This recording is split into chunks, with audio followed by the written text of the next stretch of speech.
from the University of Florida College of Journalism and Communications. You're watching WUFT News at 6.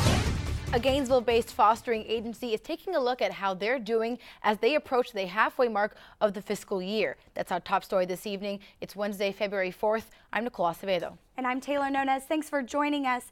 This comes as the state has called for more foster homes. Christina Mendez joins us now from the newsroom with more.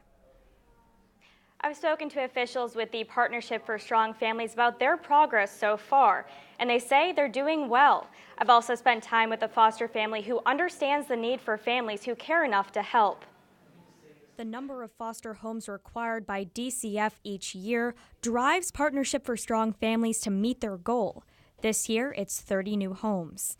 But what gives them the extra push to be successful is having a personal connection to this area and knowing exactly what it needs. We're looking at even licensing 20 or 30 more homes this year. So really going beyond what is required and making sure our system is strong. Both Partnership for Strong Families and current foster parents both agree the best form of advocacy is word of mouth from people who have experience with fostering. One Gainesville family has fostered 8 children so far, all under the age of 3 years old.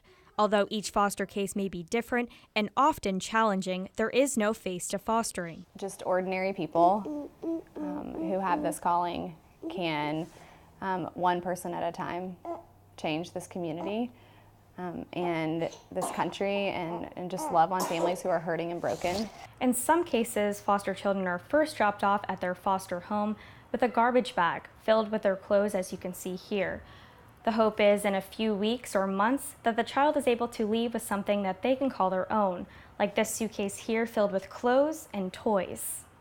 For the Suttons, that's been the case every time. The Suttons have 4 of their own biological children, all of whom are equally supportive in fostering. They understand there's a crisis, they're there to help, and to better a child's life before he or she goes to a forever home. If they're going back with their parents or someone that they know, it's very exciting that they've found somewhere permanent to stay.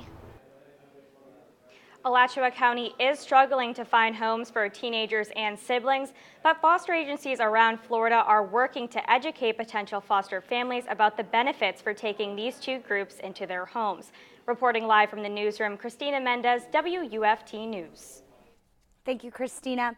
Well, the parents of 2 Columbia County girls at the center of a potential murder trial appeared before a judge this morning. That's right. As you may remember, the 11 and 15-year-old daughters of Keith and Misty Cornegay are being charged with the shooting death of their 16-year-old brother.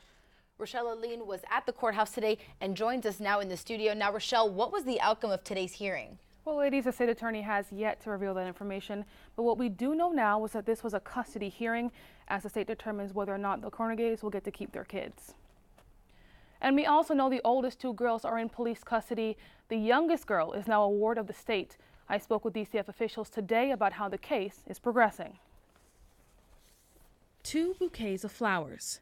They stand as a reminder of the death that happened at this White Springs home last month. The Cornegay family is now at the center of a murder case after police say the eldest daughters got hold of a gun and killed their big brother. Police say the parents were away from the home at the time of the shooting. Today, that couple, Misty and Keith Cornegay, appeared before a judge in the first of many future child custody hearings to potentially take away their parental rights. It's a process that DCF officials say will take time and evidence to prove. The custody decisions will ultimately be made by judges. Only judges would have the authority to terminate parental rights. And when you're getting into termination of parental rights, obviously you're talking about very extreme cases where it's clear that the relationship that the parent and that child have had is not going to be able to be helped. I'm outside of the Cornegay home where, as you can see, the crime scene tape has been ripped down, and right behind me, the cars that are usually parked outside are not here.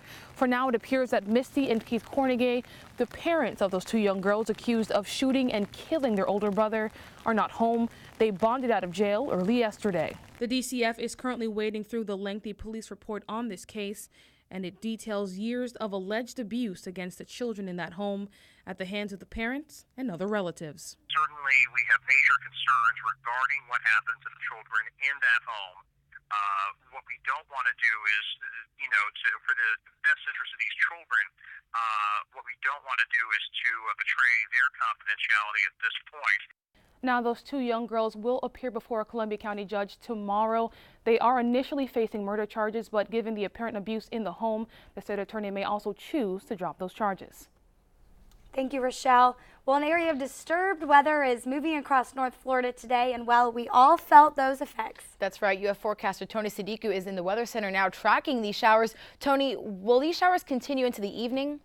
Absolutely. You can definitely expect these showers to continue into the evening. In fact, they'll get heavier and steadier as well. But nonetheless, this is what we've continued to see continue to push in out of the Gulf. And really, the good news is it's kind of lost strength. So we haven't seen thunderstorms and much of that, but still some light to moderate showers. Much of that now mainly north of Alachua County, points north and west, where Lake City as well as Union County. However, areas that haven't seen much of the rains, mainly Ocala, they will begin to see those showers here as we progress through the evening hours. Still some breaks through about 8 o'clock, but as we move on to midnight, watch.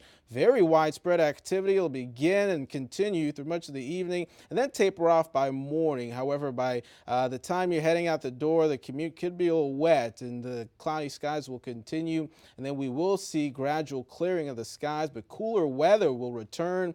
I've got the exact numbers on how cold we will get the following nights. That's in my main weather forecast. Back to you. All right, thanks, Tony. Well, parents and educators are worried about the new test set to replace the FCAT this year. This new test is called the Florida Standards Assessment, and it's expected to be harder than the FCAT. Students in Utah and New York are the only ones who have practiced with these tests before, and students from both states did poorly. Florida teachers say they haven't had enough time to teach the material that will be on the exam. One of the problems with it is that we haven't had time to teach the curriculum to the Common Core, and that is what the Florida State Assessment, the curriculum that it tests. Some parents plan to opt out their children of these tests, but if students don't take it, they may not be able to move on to the next grade level. Well, Gainesville is now a D city. That's according to the NAACP's report card. The report looks at minority business owners, and those minorities include veterans and women, groups some people might not think of. One local business owner says she's fortunate with the success of her flower shop, but that other local shops aren't so lucky. In general, you hear that Gainesville's not very business friendly. It's very hard to have a business here. Gainesville did receive an A in employment diversity, but 2 Fs in minority business spending and business advertising.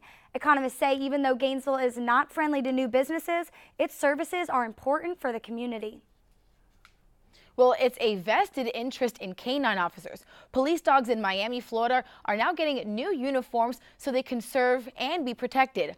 Bobby Brooks has the story. If police dogs have to hunt down bad guys the same way their commanding officers do, then they should get the same protection, right?